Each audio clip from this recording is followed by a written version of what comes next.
Al, tell me a little bit about your first visit to Lough Derg. My first visit was in 1967 with my father, who was a regular, came to Lough Derg for 40 years. From where?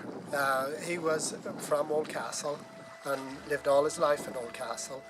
And that was my first visit. And then I came back with him again in 1991, so I had been here twice. So I was thinking about coming back, and I asked my son-in-law, this is Damon, my son-in-law, would he like to come? And to my surprise, he said yes, he would love. So we specially made the trip. You didn't come from Oldcastle this time, though? No, we came from Philadelphia, where I emigrated to America in 1983. And Damon married my daughter, and that's where we travelled from to visit this time. And have you come specially to Lough Derg, especially to Ireland to visit Lough Derg? Yes, correct. Yes. Okay. Yes.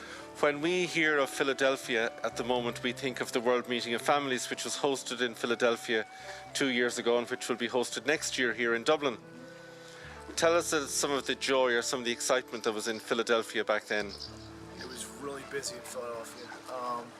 I think the best part of the World Meetings wasn't just the Pope visit, that was excellent, but it was hearing the stories about the families from all over the world, and hearing what they went through as families, good, bad, and different, everything that they'd gone through.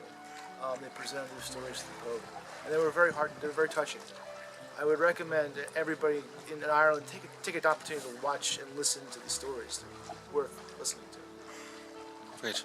So 50 years after your first pilgrimage to Lough Derg, Al, you're back Yes. on Lough Derg. Yes. You didn't expect that you'd be coming with a son-in-law from Philadelphia. Absolutely not. So he's certainly one of the blessings you have. Your daughter, so many family and friends in Philadelphia. You're praying for them and you're thanking God for them as well, are you? Absolutely, yes. Yes. And I have a big family of my own. I have 6 children. So I had a lot to pray for. How do you find this way of praying in your bare feet? How does that work for you with does it make the prayer even more interactive or is it more challenging? It makes it more real. You really feel everything, and you really understand how, I guess, medieval prayer would have been, and what St. Pat would have gone through in his time. Okay. And has it made you more attentive to other people's stories in the refectory when you sit with them for food and during the night shelter? Do you listen to people's stories? Could you say a little bit about? I love the stories I hear. I just spoke to a man from Athenry who's been coming here he comes twice. Every year he comes twice. And it's amazing the stories that people tell you, about how many years they've been coming and the reasons why they come, and everybody wants to talk about their experiences. It's makes it interesting as well as the pilgrimage. There's so much you learn, and I love to talk to people, so there's always people willing to talk and share their stories.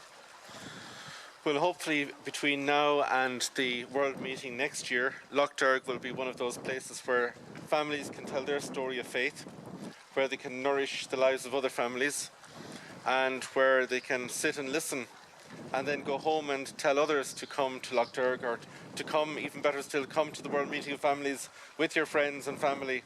Come to Dublin in August 2018. That's our intention to go back. Damon feels confident that he will get some of his friends to come. Sure. Yes, I'm sure I would too, at my church.